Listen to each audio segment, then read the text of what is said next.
The Kentucky air was thick with the stench of decay, a miasma that clung to everything: the cracked asphalt, the boarded-up windows, even the damp flannel shirt plastered to my back. Project Zomboid. My personal hell.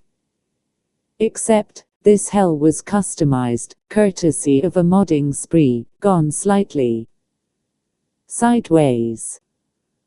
Zombies, naturally, were everywhere. But they weren't just your run-of-the-mill groaners.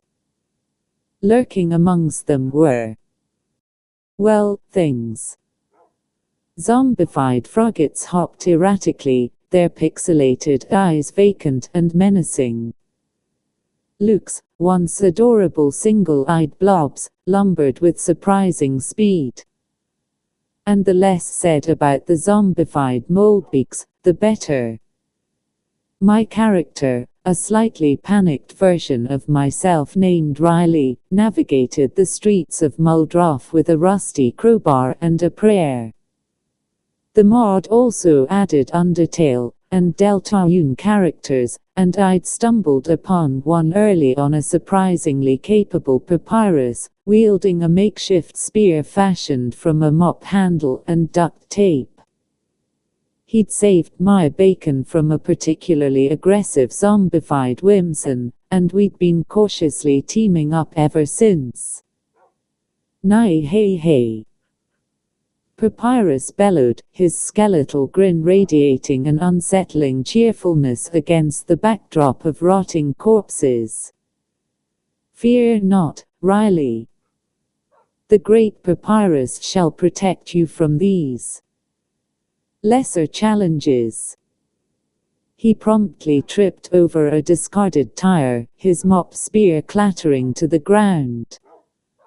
A zombified astigmatism took the opportunity to shamble closer, its single eye glowing a ghostly red. Papyrus, behind you! I yelled, cracking the crowbar against the zombie's head. It crumpled to the ground with a sickening squelch. Thank you, Riley. You are a true friend, he exclaimed, dusting himself off. Perhaps we should seek shelter. This town is quite lively. Lively is one word for it, I muttered, scanning our surroundings. We needed a defensible location, and fast. We'd been scavenging for days, living off stale chips, and the strangely restorative, monster food the mod had introduced. It healed wounds and boosted energy, but it wouldn't help us pack on the pounds for the impending winter. As much as I appreciated the instant healing from a slice of glam burger, I knew we needed real food, and lots of it. After what felt like an eternity, we found a boarded-up farmhouse on the outskirts of town.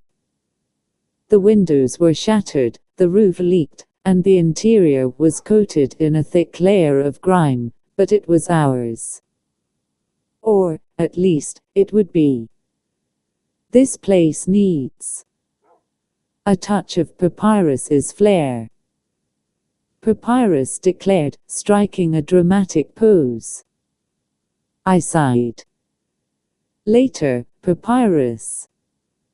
First, we fortify.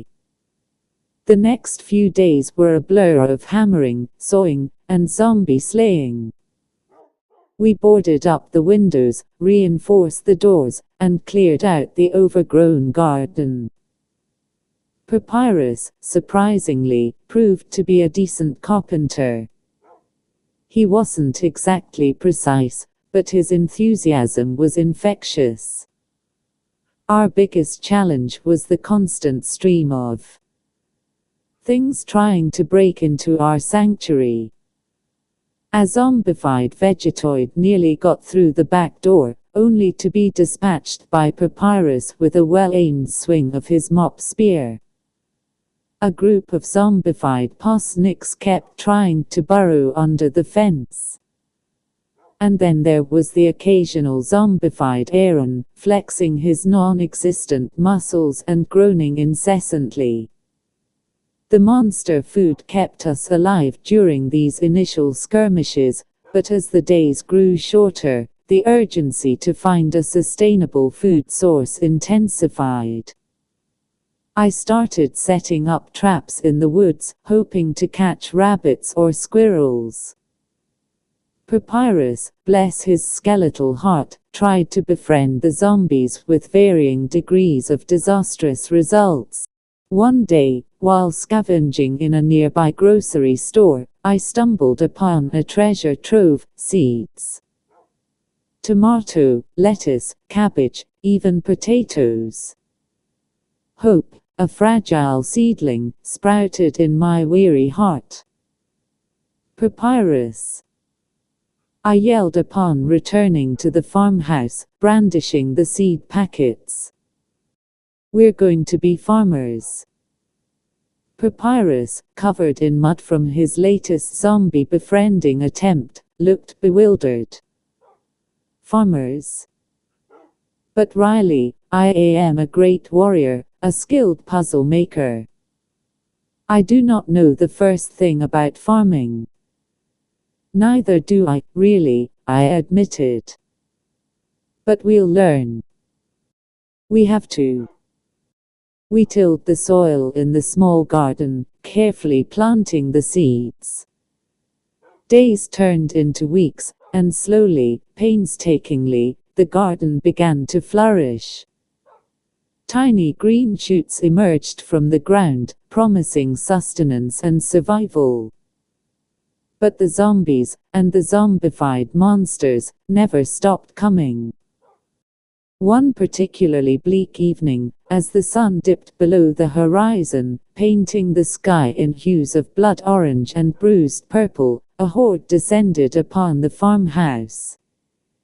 It wasn't just the usual shuffling masses, this was a coordinated attack, led by something far more sinister: a zombified Ascor, his once regal face twisted into a mask of decaying rage. He roared, a guttural sound that echoed through the trees, and the horde surged forward. Nay, hey, hey. Brace yourselves, Riley. Papyrus yelled, positioning himself at the front door, his mop spear held high. The great Papyrus will not let these undead scoundrels pass. The battle was fierce. Zombies clawed at the windows, their rotting fingers scraping against the glass. Zombified lemon bread hurled themselves against the walls, their sugary bodies dissolving into a sticky mess. And Ascor, with his immense strength, battered at the front door, splintering the wood with each blow. I fought alongside Papyrus, hacking and slashing, my crowbar slick with zombie blood. We were outnumbered, outmatched, and running dangerously low on ammunition. The monster food kept us going, but it was a temporary solution. Just when I thought we were about to be overwhelmed, a figure emerged from the shadows.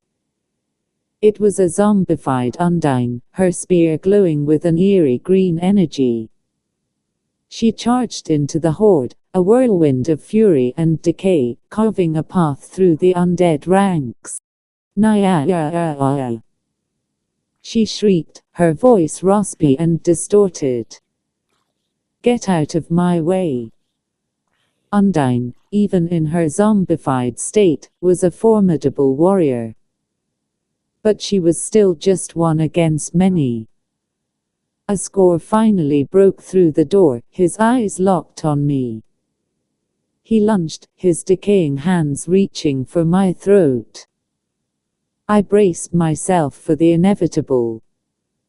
Suddenly, a blue bone shot past me, impaling Ascor through the chest.